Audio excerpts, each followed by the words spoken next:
Picture this. It's 3 a.m. in Gotham City. The Joker has just blown up another building, innocent people are trapped, and Batman has him cornered on a rooftop. One push, that's all it would take. One little push and the Joker's reign of terror ends forever. But Batman doesn't do it. He never does it. And here's the wild part. There's an 18th century German philosopher, Immanuel Kant, who would totally get why. Part 1. When philosophy meets Gotham. Think about it. What if the most famous superhero of all time isn't just some troubled billionaire with a utility belt and a cape? What if Batman is actually walking around Gotham City practicing one of the most complex philosophical theories ever created? Today we're diving into something that sounds crazy on the surface, but makes perfect sense once you see it. We're talking about how Immanuel Kant, a philosopher who lived 300 years ago and probably never threw a punch in his life, basically wrote the Playbook for the Dark Knight. This isn't just some random connection either. When you look at how Batman operates, how he thinks, how he makes his impossible choices, you're looking at Kantian ethics in action,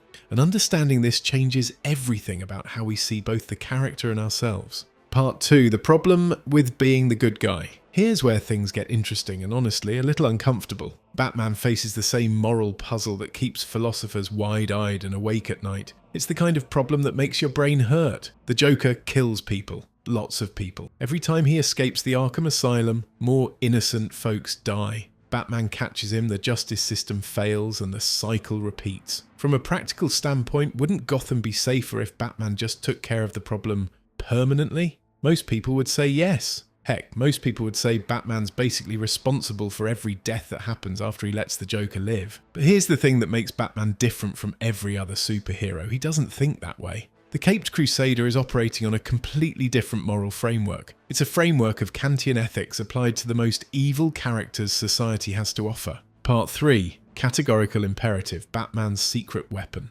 Immanuel Kant wasn't thinking about superheroes when he came up with his big idea, but he was in fact designing Batman's moral code. Kant created something called the Categorical imperative, and it's basically the philosophical equivalent of Batman's no-kill rule. It's Bruce Wayne's moral superpower. It's the ultimate expression of absolutist morality, which states, rules are rules and they are absolute. Here's how it works. Kant said you should only do something if you'd be okay with everyone doing it all the time, if that action can be universalized. It's like asking yourself, what if this became a universal law? So when Batman refuses to kill the Joker, he's not just making a choice about one crazy, dangerous clown. He's asking himself, what if everyone decided they could kill people they thought deserved it? And that question changes everything. Because once you open that door, where does it stop? If Batman can kill the Joker because he's evil, then maybe Commissioner Gordon can kill corrupt cops. Maybe citizens can kill politicians they don't like. Maybe you can kill your annoying neighbour who plays the harmonica too loud. Kant understood something that most people miss.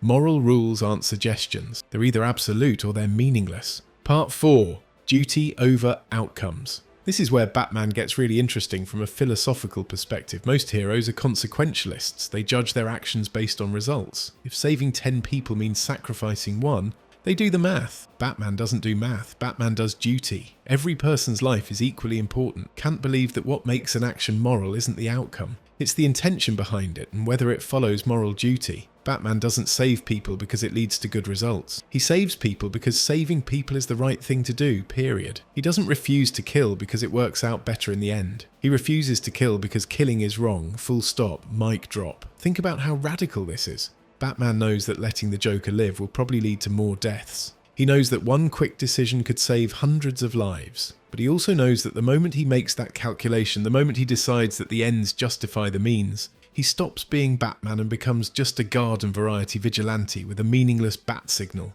Part 5. The weight of absolute morality. Living by absolute moral rules isn't easy. In fact, it's probably the hardest way to live. Think about Bruce Wayne. Does he enjoy getting punched in the face every night? No, but every night Batman faces situations where breaking his rule would seem to make perfect sense. Every night he has to choose duty over convenience, principle over pragmatism. This is what makes introspective, intelligent people like Batman so fascinating. They don't just react to situations, they think through the implications of their actions. The focus on doing the right thing. They understand that moral choices aren't just about the immediate moment, they're about what kind of person you choose to be, what kind of world you choose to create. Batman embodies what Kant called the good will, which is acting from duty rather than inclination. When Batman saves a criminal who just tried to kill him, He's not doing it because he wants to. He's doing it because his moral framework demands it. That's the difference between someone who's just physically strong and someone who's truly heroic. Part 6.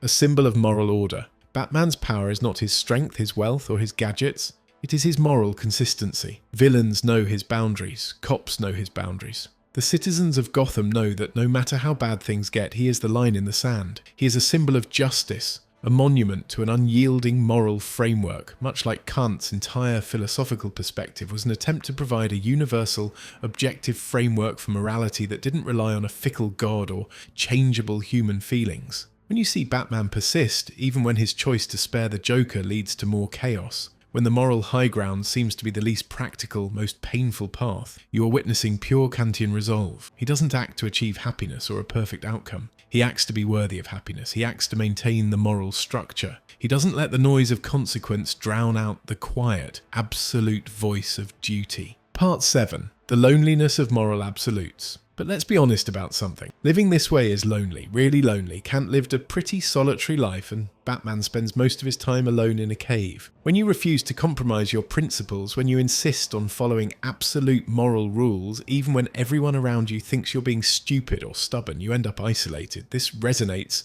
with a lot of intelligent, introspective people. They see the complexity in moral decisions. They understand the weight of their choices. And sometimes they feel like they're the only ones who care about doing the right thing for its own sake, not just because it leads to good results. But here's what both Kant and Batman teach us. Loneliness isn't a bug, it's a feature. Moral courage often means standing alone. It means being willing to be misunderstood, criticised, even hated for doing what you believe is right. Part 8. Why this matters for real people. You might be thinking, this is all very interesting, but I'm not a superhero or an acclaimed philosopher. What does this mean for me? The answer is everything. Every day we face smaller versions of Batman's moral dilemmas. Do we lie on our resume to get a job we need? Do we cheat on our taxes because everyone else does? Do we break a promise because keeping it has become inconvenient? Do we gossip about someone because the information is juicy? Kant and Batman are asking us to think beyond the immediate consequences. They're asking us to consider what kind of person we want to be, what kind of world we want to live in.